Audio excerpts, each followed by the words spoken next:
और नमस्कार दोस्तों, स्वागत है आप सभी का। और इस वीडियो में जैसा कि आप सभी देख पा रहे होंगे कि अपन आरबीआई असिस्टेंट का एक मॉक टेस्ट जो है वो सॉल्व करेंगे। देखिए, इस वीडियो को अपन दो पार्ट में बनाएंगे। तो पहले पार्ट में अपन आरबीआई असिस्टेंट के इस मॉक टेस्ट का क्वांट का पार्ट हल करेंगे और अगले पार्ट में अपन इसका रीजनिंग का पार्ट हल करेंगे।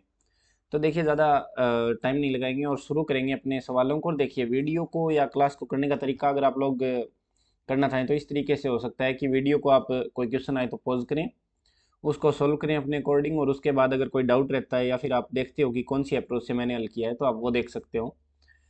एज ए प्रैक्टिस क्वेश्चन सारे सवालों को यहाँ पे हल करेंगे, क्योंकि ये मॉक टेस्ट रहने वाला है तो ऑलमोस्ट हर टॉपिक के सवाल इसमें इंक्लूड हो जाएंगे। एक एग्जाम, और ये मॉक टेस्ट एक्चुअली 2023 में जो आरबीआई असिस्टेंट की जो वैकेंसी आई थी उसमें जो एग्जाम हुआ था उसका मेमोरी बेस्ड एग्जाम है। तो इसको सॉल्व करेंगे और बाकी जो छोटे छोटे कॉन्सेप्ट आएंगे उनको सीखते चलेंगे कि किस तरीके से कौन से कॉन्सेप्ट को या कौन से तरीके को लागू किया गया है। पूरा कॉन्सेप्ट या तरीका अपन सीखेंगे तो पैरेलल सारी क्लासें करेंगे अपन, टॉपिक बाई टॉपिक। तो उसमें हर टाइप के सवालों को हल करना, हर टाइप का कॉन्सेप्ट, कितने तरीके से सवाल बनते हैं, किस तरीके से उनको हल करेंगे, कम टाइम में कैसे हल करेंगे, वो सब अपन उसमें सीखेंगे। तो यहाँ पे जैसे देखिए, सबसे पहले अपन पहले सवाल पे आते हैं और यहाँ पे सबसे पहले डीआई दी गई है एक। तो इसको अगर मैं बात करूँ तो सॉल्व करते हैं। देखिए, यहाँ पे दिया गया है there are three watch selling companies, यानी कि तीन वॉच सेलिंग कंपनी है, A B and C. Each of this companies sells both analog and digital watches. Company C sold 192 digital watches. अब देखिए, आपको यहाँ पे सवाल देखते ही इतना, अगर आपने थोड़ा बहुत कोई मॉक टेस्ट वगैरह या कुछ प्रैक्टिस की होगी तो आपको शायद ध्यान में रहने लगा होगा कि किस तरीके की डीआई आती है, डीआई क्या होती है और किस तरीके से डीआई को अपन सवालों में बनाते हैं। तो यहाँ पे जैसे दिया गया है, ए बी एंड सी तीन वॉच कंपनीज हैं जो दो प्रकार की घड़ी बनाती हैं, एनालॉग एंड डिजिटल वॉचेज। अब इतना पढ़ते ही आपको ध्यान में आना चाहिए कि किस तरीके की डीआई अपने को बनानी है। यहाँ पे ए, बी और सी, यहाँ पे ये तीन जो है वो वॉच कंपनी है और ये वॉच बनाती हैं।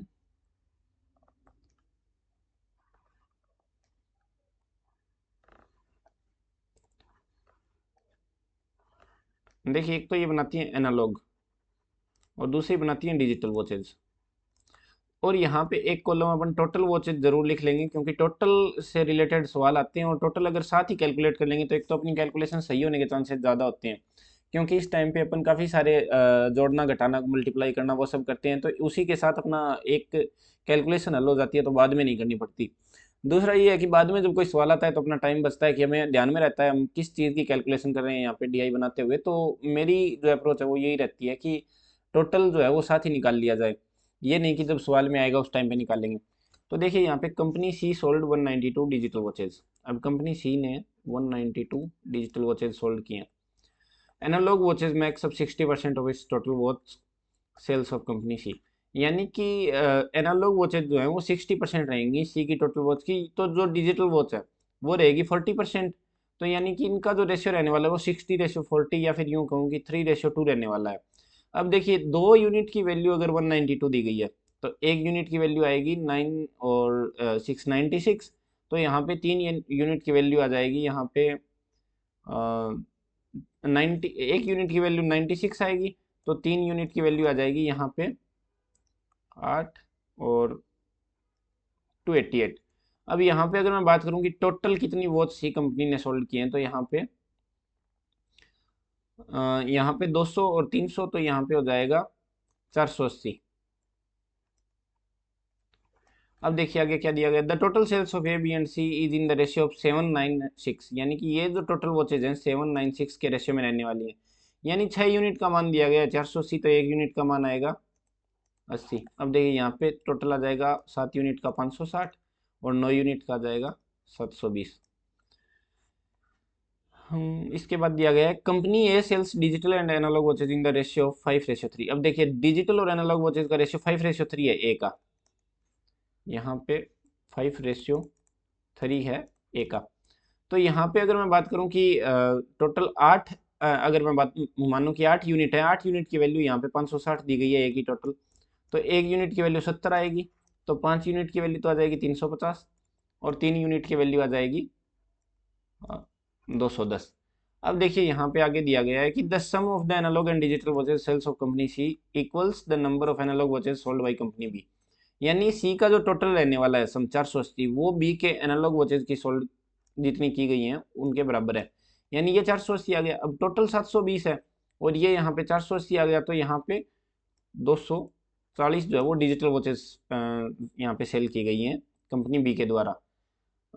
अब देखिए यहाँ पे अगर मैं बात करूँ, इनको अगर टोटल अपन ने वैसे तो निकाल लिया कि एक कंपनी जो है उसने टोटल 560 बेची हैं घड़ियाँ, बी ने 720 और सी ने 480।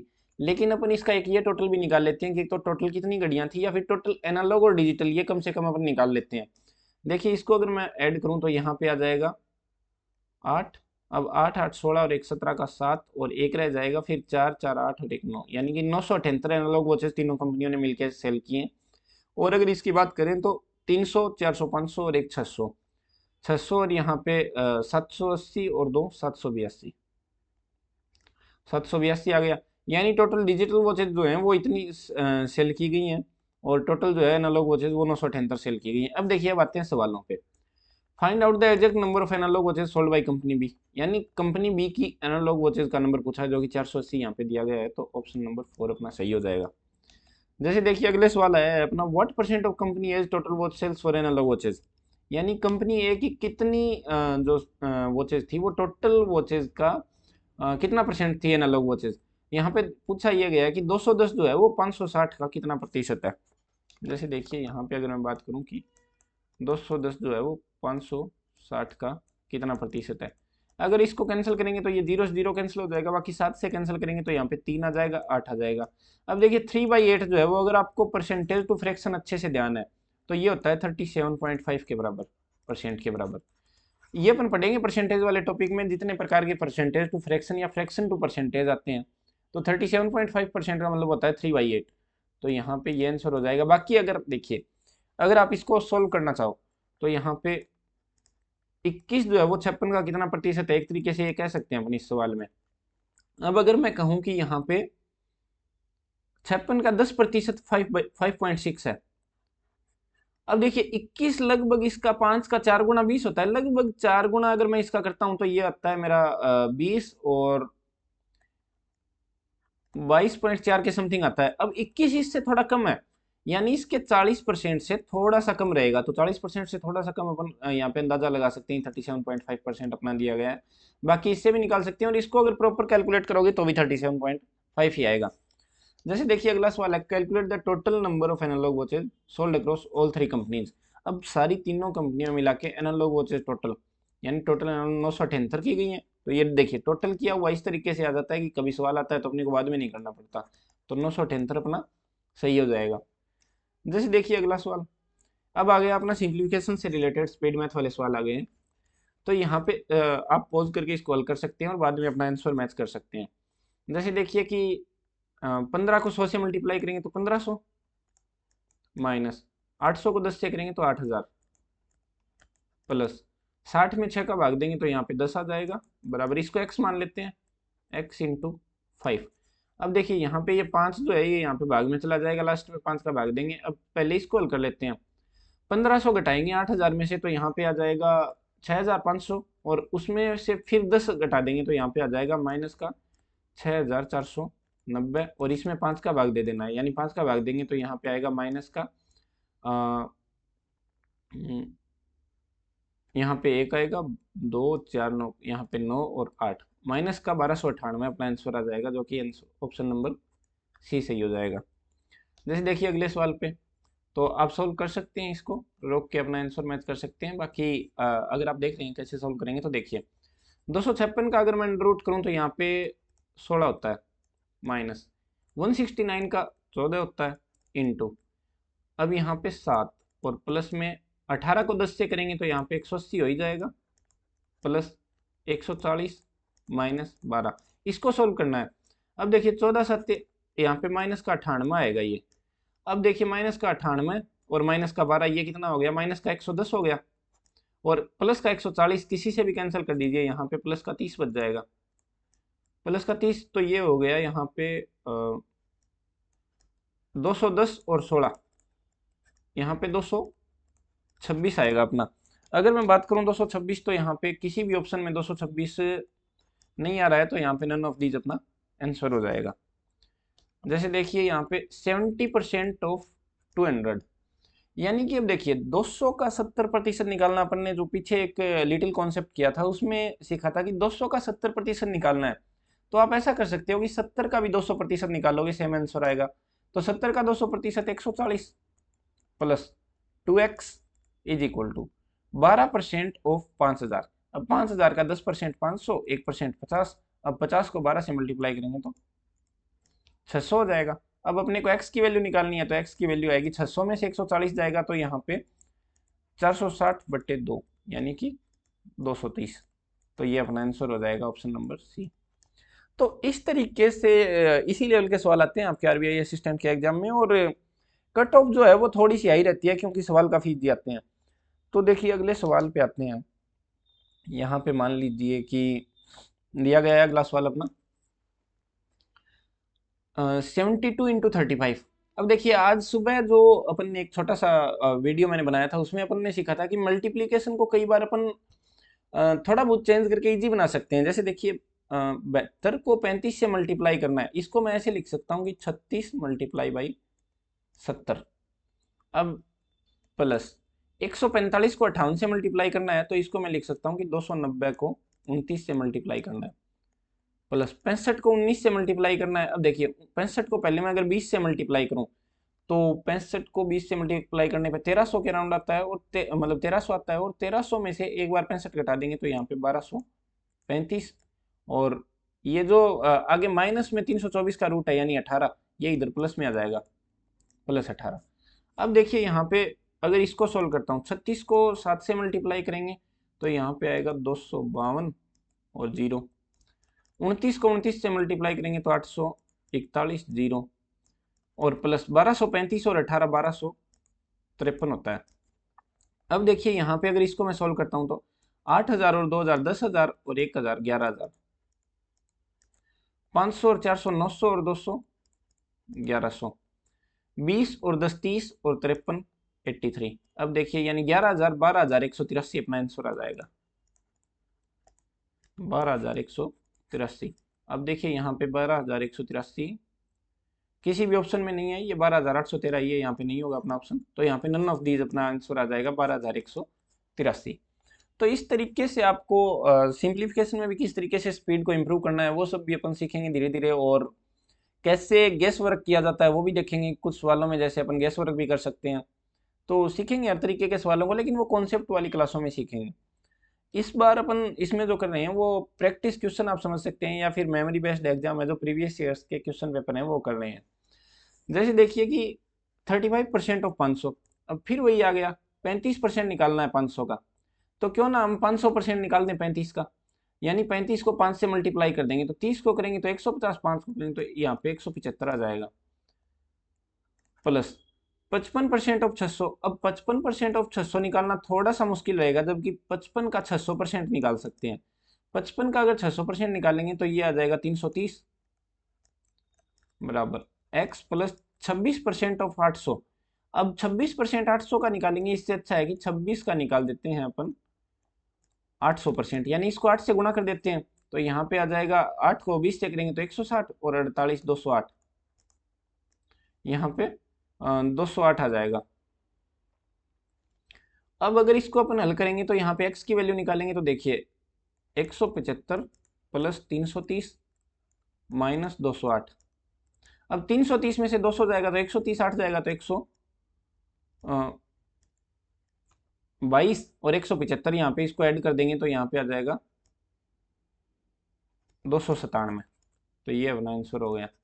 अब इसमें आप इस तरीके से भी कर सकते हो, जैसे देखिए मान लीजिए शॉर्ट में आपको करना हो तो यहाँ पे प्लस में 175 और 330 है और माइनस में 208 है, इसको सोल्व करना है। नन ऑफ दीज अपना ऑप्शन में भी नहीं है। अब देखिए 5 और 0 को जोड़ेंगे तो 5 आएगा, 5 में से इकाई डिजिट को घटाते हैं 8, यानी 5 में से 8 को घटाएंगे तो 5 में से 8 जाना नहीं है, यानी कि 15 में से 8 घटाना पड़ेगा, तो उसका आंसर 7 आएगा, यानी यूनिट डिजिट पे 7 आएगा।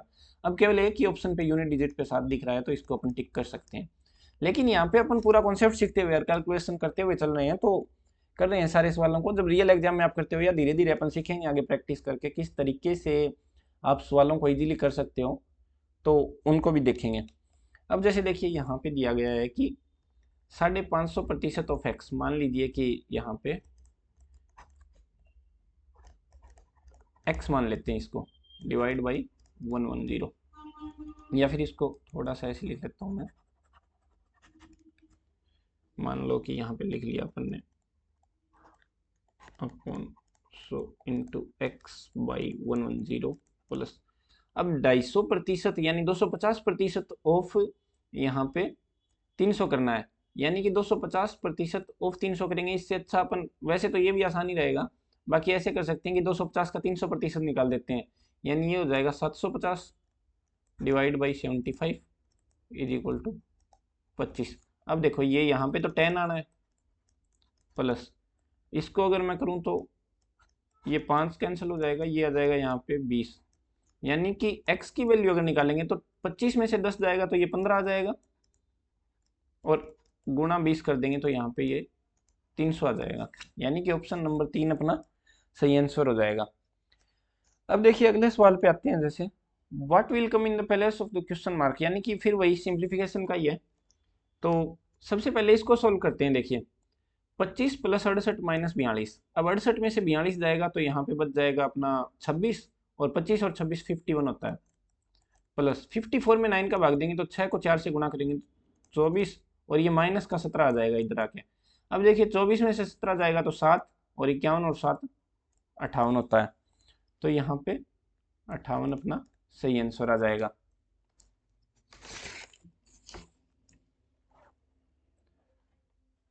अब अगर मैं बात करूं कि जैसे मान लीजिए अगले सवाल पे आते हैं, what will come in the place, फिर वही है अपना, जैसे मान लीजिए कि 78 को 16 से मल्टीप्लाई करना है, और 285 प्लस 648 माइनस 17 को 25 से मल्टीप्लाई करना है। अब देखिए इसको अगर अपन सॉल्व करते हैं तो यहाँ पे दो तरीकों से कर सकते हैं, या तो 16 को अपन 78 से मल्टीप्लाई करें, या फिर इस तरीके से भी कर सकते हैं कि 16 को अपन 80 से मल्टीप्लाई कर लें और फिर उसमें से 32 घटा दें, तो 16, ये थोड़ा सा इजी रहेगा। जैसे 16 को अगर मैं 80 से मल्टीप्लाई, इसको लिख लेते हैं कि मतलब लिखना भी नहीं है इसको, 16 को अगर 80 से मल्टीप्लाई करते हैं तो यहाँ पे कर सकते हैं अपन 126, यानी 1260 में से 32 घटा देते हैं तो 1228, प्लस 285 और 648, इसको अगर अपन ऐड करना चाहें तो ऐड कर सकते हैं, 600 और 200 800, 800 और 920 और 933, 933 और माइनस 25 को अगर 16 से मल्टीप्लाई करते हैं तो 400, और ये 425 हो जाएगा। अब देखिए इसको अगर 425 को किसी इसमें से माइनस कर देते हैं तो यहाँ पे 803 बच जाएगा, 803 और 933, तो यहाँ पे हो जाएगा 1736, तो 1736 यहाँ पे ऑप्शन में 1756 है। अगर इसको अपन जैसे 16 को 8 से करेंगे तो 128 12,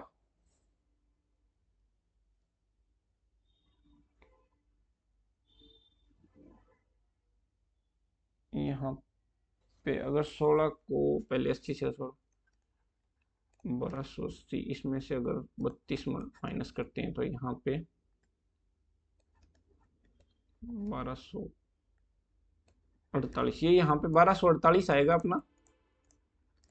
अब अगर 1200, ये यहाँ पे 16 को अगर 78 से मल्टीप्लाई करेंगे तो 1248 आएगा। अब 1248 यानी कि 20 का अपना डिफरेंस आया था, तो इसमें 20 ज़्यादा आएगा आंसर, इसको ऐड करेंगे तो 1756 अपना आंसर आ जाएगा।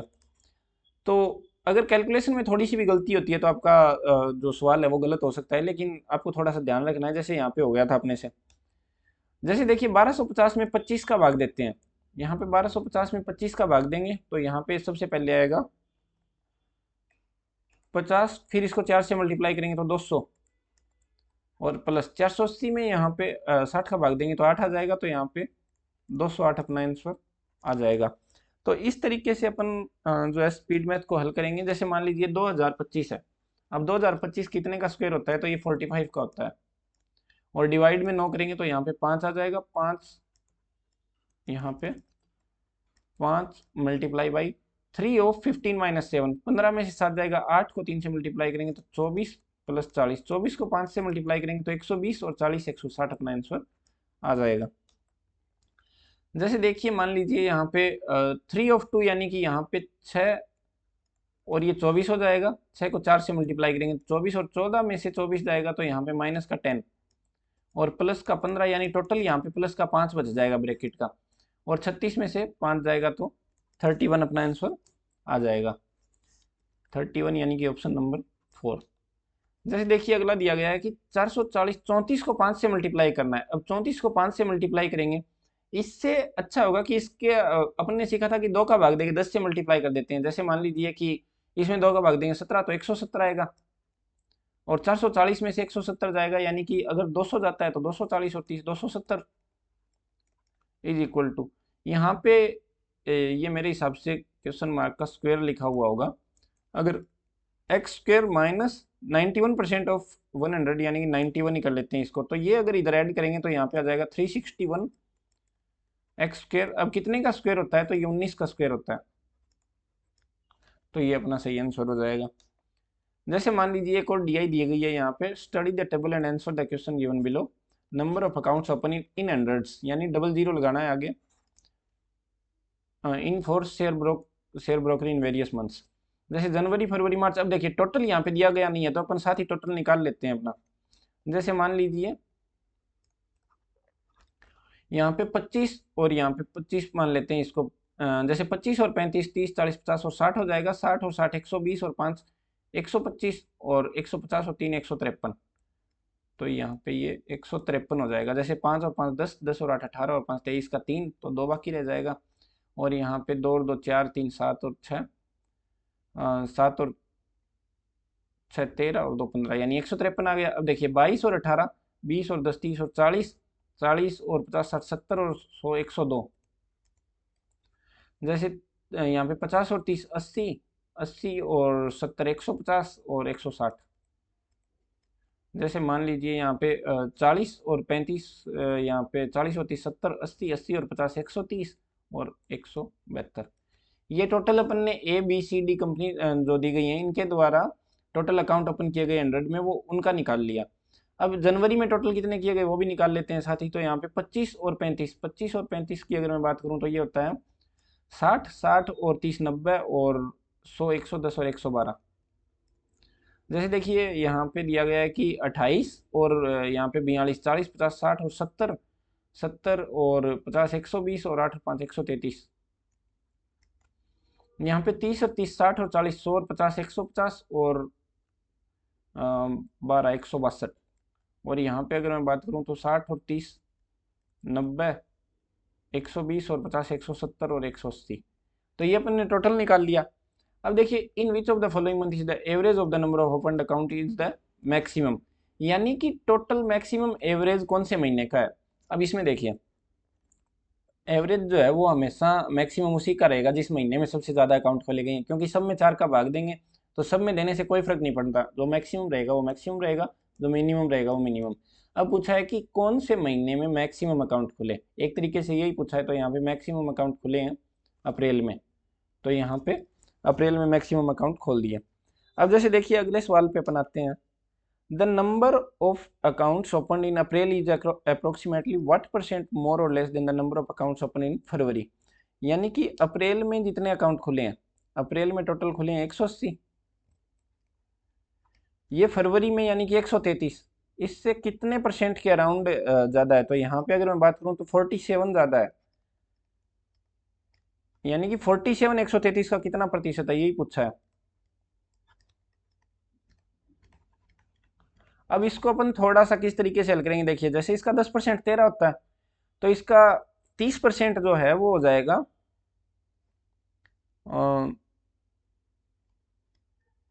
39.9।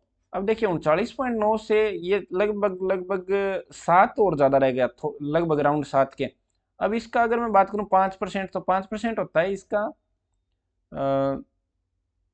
6 पॉइंट समथिंग, यानी कि 30% 39 पॉइंट हो गया, और 5% अगर निकालेंगे तो 6 पॉइंट, यानी कि इसमें टोटल 7 ऐड करना था, यानी कि 35% से थोड़ा सा ऊपर आएगा। तो थोड़ा सा ऊपर अगर यहाँ पे देखते हैं अपन 35 से, तो यहाँ पे 35.3 यानी कि ये वाला अपना ऑप्शन सही हो जाएगा। तो इस तरीके से भी आपको कैलकुलेशन थोड़ी सी जल्दी करने का ये तरीका होता है कि आप सवाल को करते हुए देखते हुए चलेंगे किस तरीके से आप कहाँ पे अपना आंसर लगा सकते हो। In which share broker is the average number of accounts open is the maximum.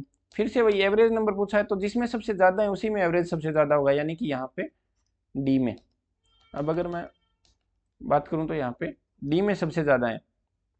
अब just the average number of accounts open D is approximately what percent more और less than the number of average accounts open in B. अब देखिए D का अगर मैं average निकालूं तो D का एवरेज दिया गया है यहाँ पे 172 का, अगर मैं 4 का भाग देता हूँ तो यहाँ पे 43 आ जाएगा। और अगर बी का एवरेज निकालूं 102 का तो ये आएगा अराउंड 25.5। अब देखिए 25.5 से 43 जो है वो लगभग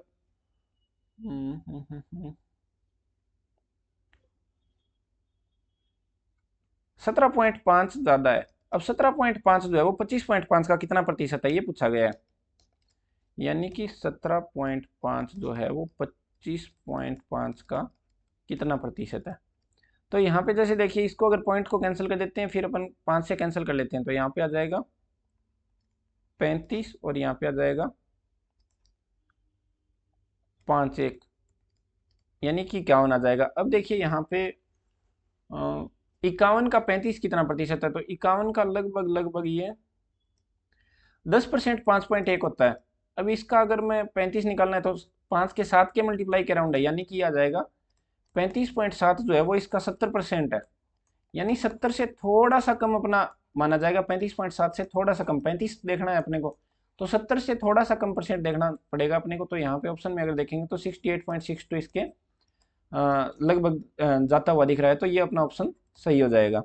जैसे देखिए मान लीजिए कि find the total number of accounts in open in January, तो यहाँ पे जनवरी में 112, तो यहाँ पे डबल जीरो आगे लगा देंगे क्योंकि हंड्रेड में दिया गया है, तो 11,200, तो 11,200 अपना सही आंसर हो जाएगा। जैसे देखिए अब अपना जो है वो अरिथमेटिक शुरू होने वाला है। ए merchant mark the price of an article by increasing its production cost by 80%। यहाँ पे 80% बढ़ा के लिखा, यानी कि उसने जो मान लेते हैं कि कोई भी वैल्यू थी x लिखी, x जो है वो उसका प्रोडक्शन कॉस्ट था। Now he allowed discount of 160 and gets a profit of 200 after selling it the production cost is, यानी कि x की वैल्यू पूछी गई है।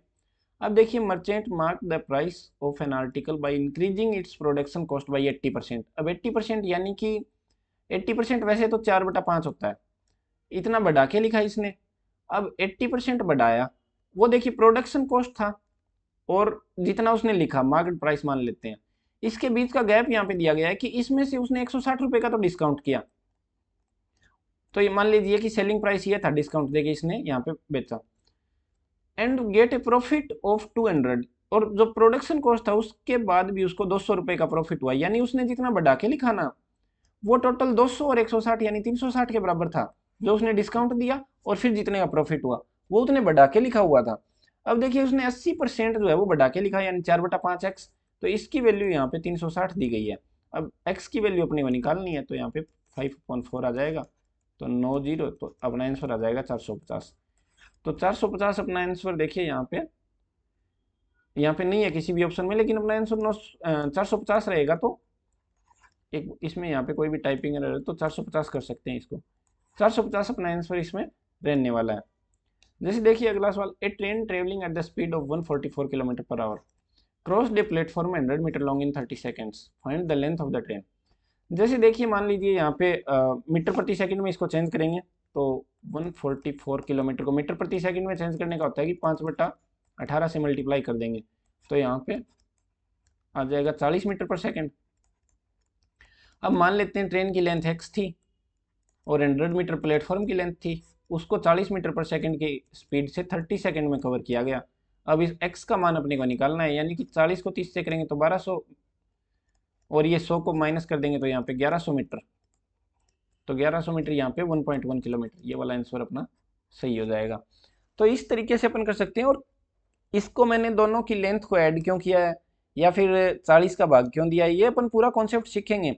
अगर आप थोड़ा बहुत सीख चुके हो, थोड़ा बहुत आपने पढ़ा होगा टॉपिक्स को या कुछ प्रैक्टिस की होगी, बैंक के 1-2 एग्जाम दिए होंगे, तो आपको इतना तो बेसिक नॉलेज होगा कि किस तरीके से अपन दोनों की लेंथ को ऐड करते हैं। तो इस तरीके से मॉक टेस्ट को अपन हल कर सकते हैं। और ये सारी कैलकुलेशन जो है ये अपने को लिखनी नहीं होती हैं। जैसे मैं तो यहाँ पे हर एक चीज़ को लिख के कर रहा हूँ। अब आपको 144 को मीटर पर सेकंड में चेंज करना है तो डायरेक्ट होना चाहिए कि 5/18 से करेंगे तो यहाँ पे 40 मीटर पर सेकंड आएगा। तो इस तरीके से आपको जो फर्स्ट कैलकुलेशन है वो करने की आदत बनानी पड़ेगी। देखिए यहाँ पे दिया गया है कि Kamal decided to invest is amount in a ratio of 3:2 in 2 schemes. मान लीजिए एक में 3x और एक में 2x किया। A and B at the rate of simple interest of 4% and 8% आएगा यहाँ पे for 4 year and 2 year respectively. If he gets 1200 as S I from both the schemes together find the amount invested. यानी कि अपने को total ये जो amount है यानी 5x की वैल्यू निकालनी है। अब देखिए 3x को 4% के रेट से 4 साल के लिए किया, यानी इसका 16% इसको ब्याज मिलेगा। 3x इंटू 16/100 प्लस, और 2x को 8% की रेट से 2 साल के लिए किया, यानी 2x का भी 16% इज इक्वल टू 5x। अब यहाँ पे इज इक्वल टू यहाँ पे दिया गया है 1200। टोटल इंटरेस्ट जो है वो 1200 मिला इसको।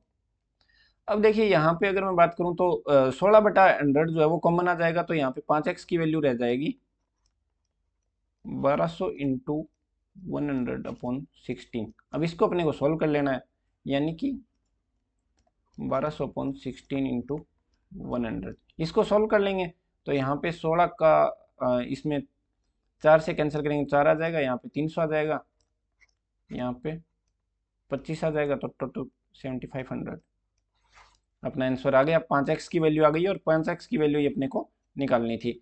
अब देखिए इसी में अगर इस तरीके से पूछ लिया जाए कि स्कीम ए में कितना इन्वेस्ट किया मान लीजिए, तो यहाँ पे 5x की वैल्यू आई है तो x की वैल्यू 1500 आ जाएगी। और यहाँ पे 3x जो है वो स्कीम ए में इन्वेस्ट किया था, तो यहाँ पे 4500 स्कीम ए का आ जाएगा, और स्कीम बी का पूछेंगे तो 3000 स्कीम बी का आ जाएगा। लेकिन यहाँ पे टोटल पूछा गया है तो यहाँ पे 7500 अपना आंसर आ जाएगा। देखिए the present age ratio of person A to person B is, यहाँ पे ए है बी है, और इन दोनों की जो प्रेजेंट एज का रेशियो है वो 4:5 है। 2 years from now the age of person A will be 1 से 2/11 है, यानी कि इसको 13/11 लिख सकते हैं, times the age that person B was 8 year ago. यानी कि आज से 2 साल बाद ए की एज और आज से 8 साल पहले बी की एज का जो रेशियो है वो 13:11 था। अब देखिए इसको सॉल्व करने का एक तो तरीका ये रहता है कि अपन इस प्रकार के सवालों को रेशियो को अगर जल्दी से हल करेंगे तो इस तरीके से कर सकते हैं। What is the present age of person A, यानी कि इस 4 यूनिट की वैल्यू अपने को निकालनी है। तो सबसे पहले 11 को 4 से मल्टीप्लाई करेंगे 44, और 13 को 5 से करेंगे तो यहाँ पे आ जाएगा 65 और 44 यहाँ पे 104 इज इक्वल टू। अब देखिए यहाँ पे 11 चौके 44 और 13 पंजे 65, तो ये 44 में से अगर 65 को घटाएंगे तो यहाँ पे आएगा 21 यूनिट की वैल्यू आएगी अपनी। 13 को 8 से करेंगे तो 104, 11 को 2 से करेंगे 22, 104 और 22 126, तो 1 यूनिट की वैल्यू आ जाएगी अपनी 6। तो अब 1 यूनिट की वैल्यू 6 आ गई तो 4 यूनिट की वैल्यू आ जाएगी अपनी 24, यानी कि ए की प्रेजेंट एज जो है वो 24 ईयर है। और बी की अगर पूछ लिया जाए तो यहाँ पे 5 यूनिट की वैल्यू निकाल लेंगे, एक की वैल्यू 6 है तो 5 की वैल्यू 30 आ जाएगी। अब देखिए ये तो हो गया शॉर्टकट, लेकिन अगर इसके कॉन्सेप्ट की अपन बात करेंगे किस तरीके से इसको सॉल्व करेंगे, जैसे मान लीजिए ए और बी, ए की एज मान लीजिए 4x है और बी की 5x है। अब 4x + 2 और 5x - 8, इन दोनों का रेशियो जो है वो दिया गया है। जैसे देखिए 4x + 2 और 5x - 8 इज इक्वल टू 13/11, ये रेशियो दिया गया है। अब इसको क्रॉस मल्टीप्लाई करेंगे तो यहाँ पे आएगा 44x + 22 इज इक्वल टू 13 को 5 से करेंगे तो 65x - 104। अब इसको हल करेंगे तो 44x को इधर ले जाएंगे तो यहाँ पे बचेगा 21x इज इक्वल टू 104 में 22 ऐड कर देंगे तो यहाँ पे 126। फिर वही क्वेश्चन बन गया ये, x इज इक्वल टू 6। अब यहाँ पे अपने को पूछा गया है a की यानी 4x की वैल्यू, तो यहाँ पे 24 आ जाएगा। तो इस तरीके से भी इसको सोल्व कर सकते हैं। जैसे देखिए अब अपना आ गया यहाँ पे क्वाड्रेटिक इक्वेशन। तो यहाँ पे अगर मैं बात करूँ इसको सोल्व करने के तरीकों की या किस तरीके से सोल्व करेंगे, जैसे देखिए यहाँ पे एक्स स्क्वेयर, यहाँ पे ये स्क्वेयर दिया गया है, x square minus 6x plus 9। अब देखिए या यहाँ पे इस ये जो साइन होता है ना, ये डिसाइड करेगा कि या तो दोनों प्लस के होंगे या फिर दोनों माइनस के होंगे। तो यहाँ पे दोनों प्लस के होंगे, एक माइनस के होंगे, या तो दोनों प्लस के रहेंगे या फिर माइनस के रहेंगे। अब दोनों प्लस के होंगे या माइनस के होंगे वो डिसाइड करेगा ये बीच वाला साइन। यहाँ पे माइनस है तो दोनों जो अपने इसके आंसर आएंगे वो प्लस में रहेंगे, और इसके दोनों आंसर यहाँ पे प्लस में दिया गया है तो दोनों आंसर माइनस में रहेंगे, यानी कि y का मान जो है वो माइनस में आएगा और x का मान प्लस में आएगा, यानी x हमेशा y से बड़ा होगा। तो ऑप्शन नंबर सी अपना सही हो गया। जैसे देखिए मान लीजिए अगले सवाल पे आते हैं। अब देखिए ये वाला साइन यहाँ पे माइनस का है तो इसका मतलब एक फैक्टर इसका प्लस में आएगा एक माइनस में, यानी x की वैल्यू प्लस में आएगी और एक वैल्यू माइनस में आएगी। और y की वैल्यू, y में यहाँ पर भी माइनस का दिया गया है तो एक वैल्यू प्लस में आएगी एक माइनस में आएगी। और जब प्लस माइनस में एक एक आते हैं तो अपन कभी भी डिसाइड नहीं कर पाते और दोनों मतलब वो रहेंगे, कभी भी डिसाइड नहीं कर पाएंगे इनके बीच कोई भी रिलेशन। तो यहाँ पे कांट एस्टेब्लिश आएगा। जैसे मान लीजिए अगले में फिर यही यहाँ पे माइनस का दिया गया है, यहाँ पे भी माइनस का, तो कोई भी वैल्यू अपन डिसाइड नहीं कर पाएंगे कि कौन सी छोटी बड़ी आएगी, क्योंकि x की एक वैल्यू प्लस माइनस आएगी, इसकी भी प्लस माइनस आएगी। तो इस तरीके से अपन कर सकते हैं।